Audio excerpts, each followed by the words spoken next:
त्यामुळे असा हा महाराष्ट्राचा लोकनेता प्रत्येकाच्या मनात कायम राहणार आहे। राज्याचं अर्थसंकल्पीय अधिवेशन सुरू झालंय, मात्र यंदा विरोधी पक्षाविनाच हे अधिवेशन सुरू झालंय आणि यावरून विरोधक आक्रमक झाले आहेत। सामनातून सत्ताधाऱ्यांवर निशाणा साधण्यात आलाय आणि याचे पडसाद अधिवेशनामध्ये उमटण्याची शक्यता आहे।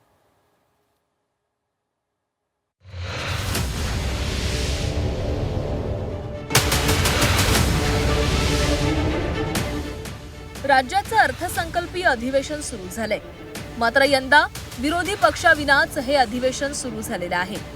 त्यामुळे विरोधकांचा चांगलाच कस लागणार आहे। मवियाकडून नाव ठरलं असलं तरी विधानसभा अध्यक्ष आणि सभापतींनी निर्णय घेतला नसल्यानं विरोधी पक्ष नेत्याशिवायच अधिवेशन सुरू झालंय।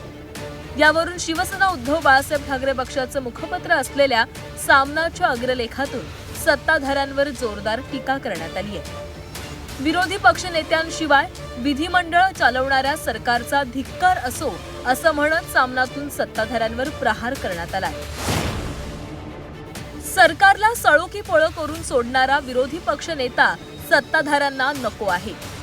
आम्ही स्थानिक स्वराज्य संस्थांच्या निवडणुका जिंकल्या, महापौर, जिल्हा परिषद अध्यक्ष, नगरपालिका अध्यक्ष हे सगळे आमचेच आहेत। आम्ही जिंकलो, जिंकत राहू। ईव्हीएम, पैसा, पोलीस, तपास यंत्रणा आमच्या हाती आहेत। आम्ही लोकशाही विकत घेऊन ठोकशाहीचे राज्य प्रस्थापित केलं, मग आता विरोधी पक्षनेता हवाच कशाला? अशा अहंकारी मानसिकतेमध्ये हे सरकार वावरत आहे। सुईच्या अग्रा एवढीही जमीन पांडवांना न देणाऱ्या दुर्योधनाचा अहंकार फडणवीस आणि मिंधेंच्या सरकारमध्ये दिसतोय। अर्थात शेवटी दुर्योधनाचा अंत झालाच। हे अहंकारी राज्यकर्त्यांनी विसरू नये। विरोधी पक्षनेत्यांशिवाय विधिमंडळ चालवणाऱ्या सरकारचा धिक्कार असो। विरोधी पक्ष नेत्याशिवाय अधिवेशन चालवलं जाणं ही लोकशाहीची विटंबना आहे। विधान परिषद आहे, विधानसभा आहे, तुम्ही चर्चाही करायला तयार नाही या विषयावर। हा कसला अहंकार? असा अहंकार दुर्योधनाला होता। हा अहंकार हे हिंदुत्ववादी आहेत ना, स्वतःला मानतात ना, मग महाभारतामध्ये अशा प्रकारचा अहंकार दुर्योधनाला होता। या अग्रलेखानंतर भाजप प्रवक्ते नवनाथ बन यांनी संजय राऊतांवर टीका केली आहे।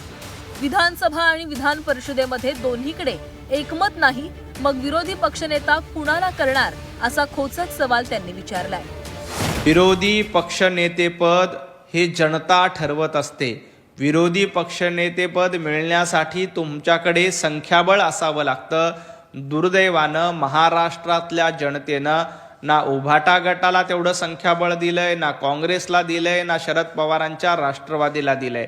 महाराष्ट्रातल्या जनतेनं ठरवलंय की विरोधी पक्षनेतेपद मिळवण्याची लायकी सुद्धा ना उभाटा गटाची आहे, ना काँग्रेसची आहे, ना इतर कुणाची आहे।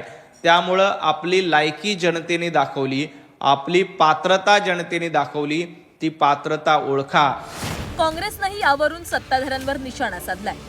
राज्यातील सत्ता स्थापन झाल्यापासून आम्ही विरोधी पक्ष नेत्याची मागणी करतोय, मात्र सत्ताधाऱ्यांना नेमकी काय अडचण आहे असा सवाल काँग्रेस आमदार विकास ठाकरेंनी विचारलाय।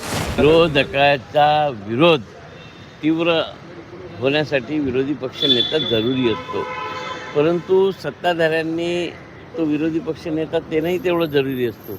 आता सत्ताधाऱ्यांच्या मनात नेमकं काय आहे, कोणत्या कारणानं त्यांना वाटतं की विरोधी पक्ष नेता नसावा, याची शहानिशा व्हायला पाहिजे। राज्यातल्या जनतेच्या मनात सुद्धा प्रश्न आहे आणि मला वाटतं की हा प्रश्न यावेळेस तरी सरकारनं सोडवावा।